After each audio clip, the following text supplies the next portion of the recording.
ఇప్పటి వరకు చాలా సంగతులు చెప్పారు. నేను కూడా చెప్పాలనుకున్నా. ఎందుకంటే మేమిద్దరం కూడా నేను 1959లో నేను సేవకు వచ్చినాను. ఏలియంలో ఉన్నాను. ఏలియం నుండి హెబ్రోన్కి షిఫ్ట్ అయినప్పుడు యూత్ మీటింగ్, యంగర్స్ మీటింగ్కి వెళ్ళేవాళ్ళు. నా ఫస్ట్ ఫ్రెండ్ స్వర్ణ. ఎక్కడి నుండి వచ్చినావు అనింది. చెప్పినా నా సాక్ష్యం. మరి ఏం చేస్తావు అనింది. నేను టీచర్గా ఉంటే అని అన్నాను. నేను కూడా టీచరే అనింది.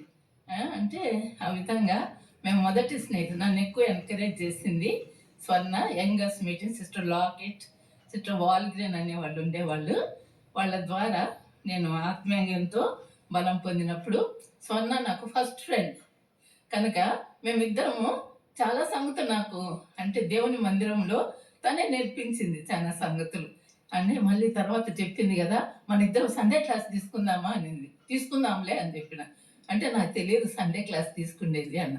ఎందుకంటే ఒకరోజు మాకు దొరైరాజు బ్రదరు సండే స్కూల్ సూపరింటెండెంట్గా ఉండే. కొంతమంది సండే స్కూల్ టీచర్స్ కావాలంటే నన్ను అడిగినాడు, నువ్వు సేవకు వచ్చినావు కదా తీసుకుంటే. నేను తీసుకోను బ్రదర్ అన్న. ఏంటంటే నాకు తెలియదు సండే క్లాస్ ఎట్లా తీసుకోవాలన్నా అన్న. నేను నేర్పిస్తానులే అనింది. స్వర్ణ తీసుకో, నేను నేర్పిస్తా, మన ఇద్దరం సండే క్లాస్ తీసుకుందాము అని చెప్పింది. అట్లా నన్ను పరిచయలో కూడా చాలా ఎంకరేజ్ చేసింది. ఎందుకంటే నేను సేవకు వచ్చినప్పుడు చాలా చిన్నదా. ఇప్పటికి 65 సంవత్సరాలు అయింది. నాకు అప్పుడు 22 సంవత్సరాలు పూర్తయినాయి అంతే. కనుక చిన్న వయసులో సేవకు వచ్చినప్పుడు నన్ను సేవలో పరిచయలో ఎక్కువగా ఎంకరేజ్ చేసింది అన్నమాట. కనుక మా సండే క్లాస్ పిల్లలు అప్పుడు ఫస్ట్ గ్రూప్లో ఉండేవాళ్ళంతా ఇప్పుడు పెద్ద పెద్ద సేవకులు అయినారు. ఉదాహరణంగా చెప్తా, చాలా మంది ఉన్నారు, సేవకులు ఉన్నారు, సేవలు ఉండేవాళ్ళు ఉన్నారు. ఇక్కడ సంఘంలో కూడా విశ్వాసులు కూడా చాలా మంది. మన అగస్టిన్ బ్రదర్ వాళ్ళ స్టీవెన్ వీళ్ళందరూ కూడా మా సండే స్కూల్ స్టూడెంటే అన్నమాట. మరి జీటీ బెంజమిన్ గారి కొడుకులు పెద్దోడు శాము, జోజఫ్ వీళ్ళందరూ కూడా మా సండే క్లాస్ పిల్లలే. మరి జాన్ స్టూవర్ట్ వాళ్ళన్న ఏలియాసు ఇట్లా వాళ్ళందరూ కూడా మా సండే క్లాస్ పిల్లలే అన్నమాట. కనుక మాకు ఎంతో సంతోషం. దానికి మేమిద్దరం పార్ట్నర్స్, స్వర్ణ నేను పార్ట్నర్స్. ఆ విధంగా మేమిద్దరం కూడా కలిసి వీళ్ళందరి వరకు ప్రార్థన చేసేవారు. ఒకరోజు అనింది కదా, మన సండే క్లాస్ పిల్లలందరూ కూడా క్రీస్తు యేసు యొక్క మంచి రానుగా తయారు కావాలని. సరేలే మన ఇద్దరం ప్రార్థన చేస్తాము, అట్లే దేవుడు తయారు చేస్తారులే అన్న. ఆ విధంగానే ఈరోజు నేను ఎప్పుడన్నా ఇక్కడ స్టేజ్ మీద నిలబడి వారి వాక్యం చెప్తుంటే చాలా సంతోషం నాకు. మా సండే క్లాస్ పిల్లలు అందరూ ఇప్పుడు వాక్యం చెప్పేవాళ్ళు అయినారు అని సంతోషపడుతుండేది. మరి ఆ విధంగా మరి అంతేకాకుండా వాళ్ళ నాయన సూర్యరావు బ్రదర్ అని వృద్ధుడు. నేను సేవకు వచ్చినప్పుడు బ్రదరు మరి బక్సింగ్ అన్న దగ్గర టైప్ చేసేవాడు. తర్వాత నెల్లెక్క అని ఉండే, నెల్లెక్క షార్ట్ హ్యాండ్ తీసుకుంటే బ్రదర్ కూడా చాలా హెల్ప్ చేసేవాడు నాకు. నేను అప్పుడు నెల్లెక్క ప్రక్కనే నా చేరు మా ఆఫీస్లో అన్నాడు, నీకు కూడా నేను నేర్పిస్తానమ్మా, నేర్చుకో అన్నాడు. ఆ మిషన్ ఎట్లుంటుందో తెలియదు, ఎట్లా పట్టుకోవాలో నాకు తెలియదు. నాకు టైపింగ్ నేర్పించింది ఫస్ట్ మరి స్వర్ణ యొక్క ఫాదర్ అన్నమాట. మరి స్వర్ణ కూడా ఆ విధంగా నన్ను ఎంతో పరిచర్యలో కూడా ఎంకరేజ్ చేస్తూ వచ్చింది. మరి అంతేకాకుండా వారి యొక్క ఇల్లు కూడా మరి అనేకులకు ఆశ్రయంగా ఉండిందని నేను చెప్పగలను. వాళ్ళ ఇంటికి పోతే నాకు ఎంతో సంతోషం. పుష్పకు ఉండేది, రూత్ ఉండేది, చిన్నది రూత్. మేమంతా కూడా అక్కడ సంతోషంగా ప్రార్థన చేసి, ఉపవాస ప్రార్థన అనేది కూడా నేర్పించేది.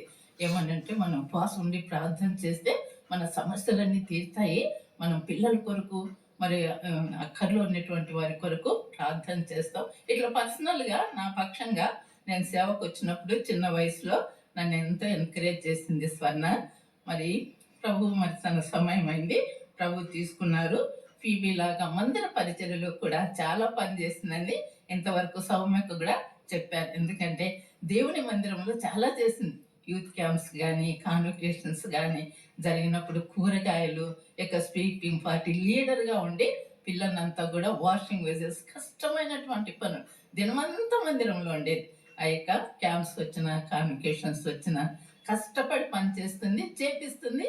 మరి అటువంటి శ్రద్ధ దేవుని ఇంటి మీద స్వర్ణకు ఉన్నింది. ఆ విధంగా మరి తను సేవని సేవలో మరి అనే బహుగా ప్రయాసపడినటువంటి స్త్రీలని ఉన్నట్లుగా కీర్తన 68వ అధ్యాయంలో ఒక మాట ఉంది కదా, ప్రభు మాట 11th verse, ప్రభు మాట సెలవిచ్చుచున్నాడు, దాన్ని ప్రకటించు స్త్రీలు గొప్ప సైన్యం వలె ఉన్నారు.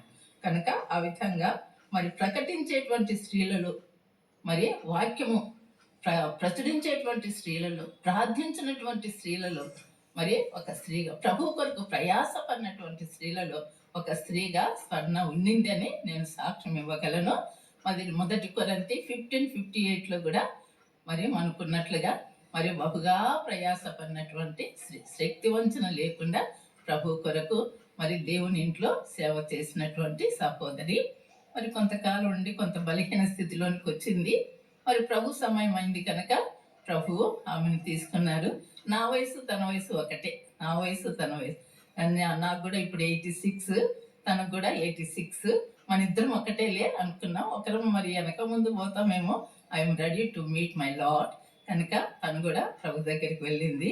కనుక ఒకరోజు మనందరం కూడా చేరవలసినటువంటి గమ్యస్థానము ప్రభు యొక్క మందిరమే కనుక, ప్రభు యొక్క ఇండ్లే కనుక మందిరంలో నుండి దేవుని యొక్క ఇంట్లో పరలోక రాజ్యానికి వెళ్ళింది. అది నా సాక్ష్యం. నేను కూడా సిద్ధపడుతున్నా. నా కొరకు కూడా ప్రార్థన చేయండి. ప్రభు కృప వలన ఇంతవరకు ప్రభు సహాయం చేశాడు. మిగిలినటువంటి వయసు కూడా ప్రభు కొరకు నేను జీవించాలని నా యొక్క ఆశ కనుక నేను కూడా మరి ప్రభు కొరకు సిద్ధపడుతూ మరి నా యొక్క శక్తి కొలది ప్రభు కొరకు శక్తి వంచన లేకుండా ప్రభు యొక్క సేవ చేయాలనే నా హృదయాభిలాష కనుక ప్రభు తన యొక్క సాక్ష్యం మరి బిడ్డ యొక్క సాక్ష్యం ద్వారా నన్ను కూడా ఎంతో ఎంకరేజ్ చేశాడు. మనకు ఒక్కొక్కరు ప్రభు దగ్గర పోతున్నారంటే మన యొక్క పరిచయం ఇంకా ముగించబడలేదు కనుక పోలే. కనుక నేను అన్నాను, ఇంకా స్వర్ణది ముగించబడింది, నాది ముగించబడలేదు ప్రభా, అందుకే నన్ను ఉంచినావు, ఏ పరిచయం చేయాలో నాతో మాట్లాడని నేను ప్రభు ప్రార్థన చేసుకున్నా. నిన్నట్టుని అదే అడుగుతా ఉన్నా. కనుక అట్లా మనం కూడా ప్రభు కొరకు జీవించి మరి ప్రభు యొక్క పరిచయం ముగించి ప్రభు పిలుపు అందుకొని ప్రభు రాజ్యంలోకి చేరుకోవటానికి సరైన సిద్ధపాటు కలిగి జీవించడానికి ప్రభు సహాయం చేయునుగాక. నిర్మల్